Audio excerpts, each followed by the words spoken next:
Bien-aimés dans le Seigneur, Shalom. Nous sommes le vendredi 31 août 2020. C'est le dernier jour du mois de juillet, mais c'est aussi le dernier jour de méditation de cette semaine. Et nous allons lire un texte dans la lettre de Paul aux Éphésiens. Éphésiens chapitre 3. Nous lirons le verset 21 et le verset 22. Éphésiens chapitre 3, 21 et 22, nous lisons toujours dans la version française, dans Louis II. Il me dit, « Or, à celui qui peut faire par la puissance qui agit en nous infiniment au-delà de ce que nous demandons ou pensons, à lui soit la gloire dans l'Église et en Jésus-Christ, dans toutes les générations, au siècle des siècles. Amen. » Le Dieu des excédents. Tel est le thème de notre message, de notre méditation de ce matin, le Dieu des excédents.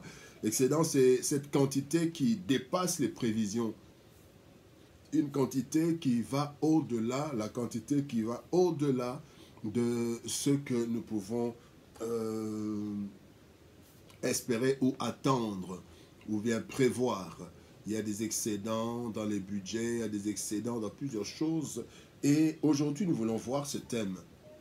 En fait, dans le chapitre 3 de sa lettre aux Éphésiens, Paul dit de la part du Seigneur, il a une préoccupation. Sa préoccupation, c'est que les chrétiens, ceux qui sont accepté Jésus, les Éphésiens, Paul avait fait un travail d'évangélisation là-bas, il y avait l'église d'Éphèse, et la préoccupation majeure de Paul, c'était que les chrétiens puissent connaître la puissance du Seigneur, qu'ils puissent en fait être des personnes qui glorifient le Seigneur, qui soient conscients de la grandeur de ce Dieu en qui ils ont cru.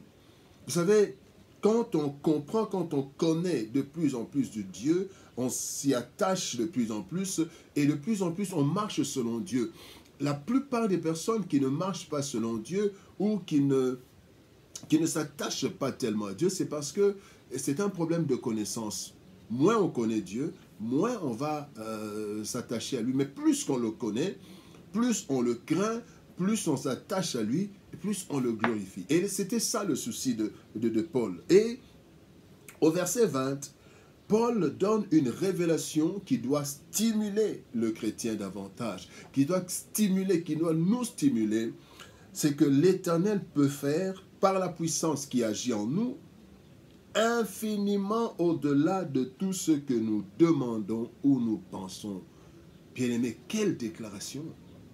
Donc, il fait connaître la capacité extraordinaire de Yahweh. Yahweh, l'Éternel, le Père de notre Seigneur Jésus-Christ, le Seigneur peut faire infiniment au-delà de tout ce que nous demandons et que nous pensons. Bien-aimés, nous allons voir, premièrement, qu'est-ce que nous demandons pour que Dieu aille au-delà de ce que nous demandons.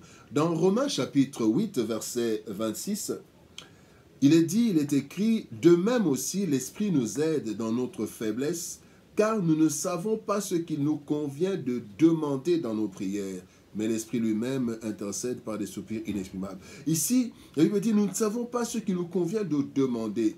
Et quand même nous demandons, bien-aimés, c'est que lorsque nous demandons, nous sommes limités généralement par ce que nous sommes, et parfois par ce que nous pouvons faire ou ce que nous pouvons avoir.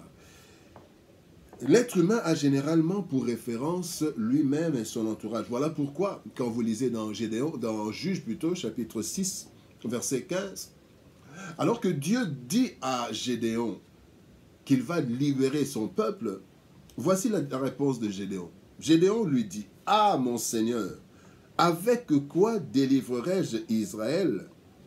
Avec quoi? Donc, qu'est-ce que je vais demander? Qu'est-ce que je peux faire? Avec quoi? Et il ne pouvait même pas demander, Seigneur, non. Pour lui, il dit quoi? Voici ma famille est la plus pauvre en Manassé, et je suis le plus petit dans la maison de mon père. Donc, Gédéon ne pouvait jamais demander à Dieu, Seigneur, donne-moi, je veux délivrer mon peuple. Non, parce qu'il était limité par ce qu'il est, par ce qu'il avait, par même sa famille.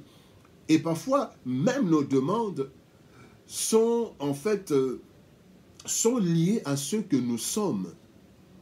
À ce que nous sommes. Parce que nous allons nous limiter à ce que nous savons, à ce que nous sommes. Là où nous sommes, nous allons nos demandes, la plupart généralement, nos demandes sont limitées par ce que nous sommes et aussi par ce que nous avons. Nous nous limitons là. Et parfois on peut se dire, voilà, c'est normal parce que nous ne devons pas voir plus que... Non, non, c'est vrai. Et c'est comme ça que l'homme, l'être humain, ne demande que ce qui est dans sans capacité. Et même quand il demande à Dieu, mais il a toujours un étudiant qui sait qu'il n'est pas très brillant, va demander au Seigneur, par exemple, Seigneur, fais que je puisse obtenir 50%, 55%, 60%, je vais te glorifier pour cela. Parce que si quelqu'un sait que lui, il a la capacité d'avoir des 40, des 48, des 50 maximum, il aura du mal à demander, Seigneur, donne-moi un diplôme avec une distinction, avec 80, 90%, 98%. Il ne pourra pas demander parce qu'il regarde ce qu'il est. Il va demander un peu plus, mais il va demander généralement ce qu'il peut faire. Voilà pourquoi la Bible dit, en fait, le Seigneur donne au-delà de ce que nous demandons. Ce que nous demandons, généralement, est limité par ce que nous sommes. Mais aussi la deuxième chose, ce à quoi nous pensons. À quoi est-ce que nous pensons? Si dans nos demandes, nous nous référons à ce que nous sommes, généralement nos pensées sont limitées par notre environnement proche ou notre environnement lointain. Donc quelqu'un va demander des choses, des pensées dépassent rarement ce que nous connaissons. Rarement ce que nous connaissons. Parce que c'est à partir de ce que nous voyons à côté de nous, c'est là maintenant, nos pensées peuvent un peu, ajouter un peu, mais nos pensées sont limitées généralement parce que ce que nous avons entendu, ce que nous avons vu, ce que nous avons vécu, que ce soit dans notre entourage proche, soit un entourage lointain, nous voyons par la télévision à la télévision, et par ce que je vais voir, je vais imaginer une maison comme ça par rapport à ce que j'ai déjà vu. 1 Corinthiens chapitre 2, verset 9, il est écrit, mais comme il est écrit, ce sont des choses que l'œil n'a point vues, que l'oreille n'a point entendu, et qui ne sont point montées au cœur de l'homme, des choses que Dieu a préparées pour ceux qui l'aiment. Donc Dieu a préparé des choses auxquelles nous ne pensons pas.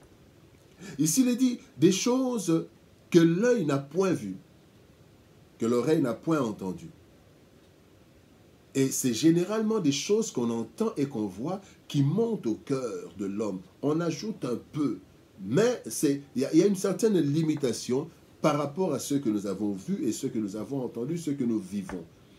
Mais ici, le Seigneur dit, dans 1 Corinthiens 2, que Dieu a préparé pour ceux qui l'aiment certaines choses.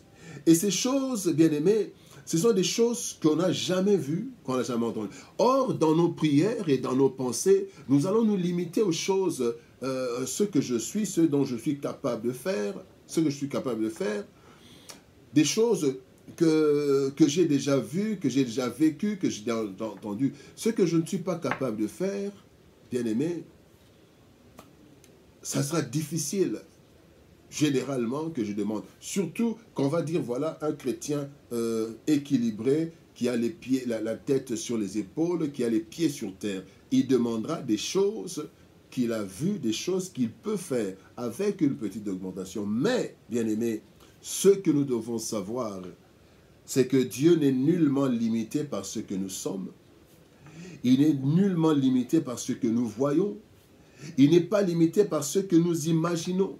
Sa puissance dépasse de loin nos pensées, dépasse de loin nos connaissances. De très loin. Il peut faire dans sa souveraineté des choses au-delà de tout. Au-delà de tout. Car nous n'avons pas tout vu. Mais Dieu connaît tout.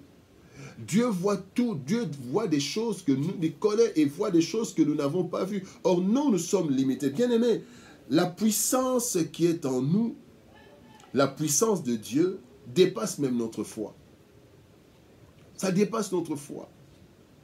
Donc, nous ne devons pas limiter notre foi, car la puissance de l'Éternel sera toujours plus grande que notre foi. J'ai la foi, mais la puissance de Dieu va toujours dépasser notre foi. Parce que Dieu, il sait tout, il voit tout, il connaît des choses que nous ne connaissons pas. Dieu n'est pas limité par notre foi. Voilà pourquoi la Bible dit, il peut faire. Il en est capable. Et c'est ce que nous devons savoir. Il peut faire.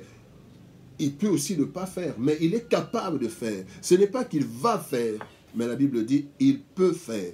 Et donc, quand je demande, quand je pense, je laisse une marge d'excédent. Dieu peut, et il est le Dieu des excédents, il va faire, il peut faire au-delà.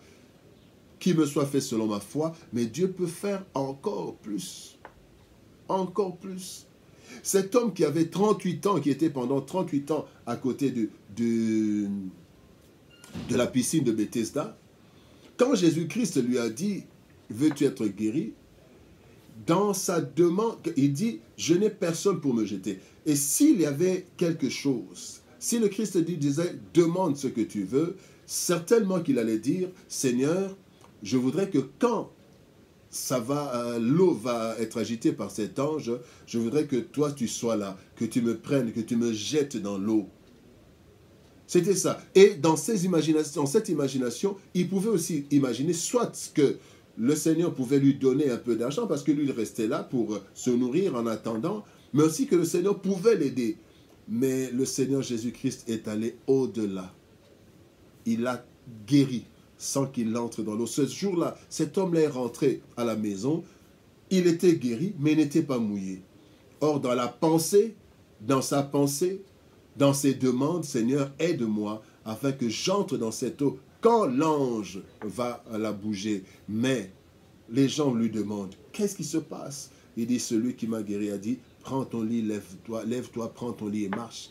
Il a été guéri. C'était un excédent. Il ne s'attendait pas à ça. Il s'attendait à ce qu'on se le jette dans l'eau. Bien-aimé dans le Seigneur, le Dieu des excédents, ce que nous sommes et ce que nous connaissons limite ce que nous pensons et ce que nous demandons dans nos prières.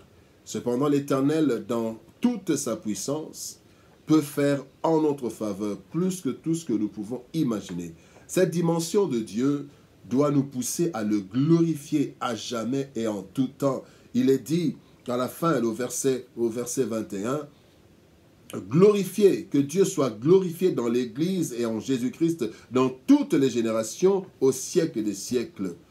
À la fin de cette semaine, bien-aimés, je prie que le Seigneur vous étonne, m'étonne, en nous donnant l'excédent. Il peut faire infiniment au-delà de ce que nous demandons et que nous pensons. Que Dieu nous bénisse. Nous voici arrivés à la fin de notre méditation de ce vendredi, mais aussi à la fin de notre semaine de méditation. Par la grâce de Dieu, dimanche, nous nous retrouvons pour la prédication dominicale qui sera l'avant-dernière prédication en confinement. Que Dieu nous bénisse. Shalom. À dimanche pour la prédication, mais à la semaine prochaine, par la grâce de Dieu, pour continuer nos méditations. Shalom, au revoir.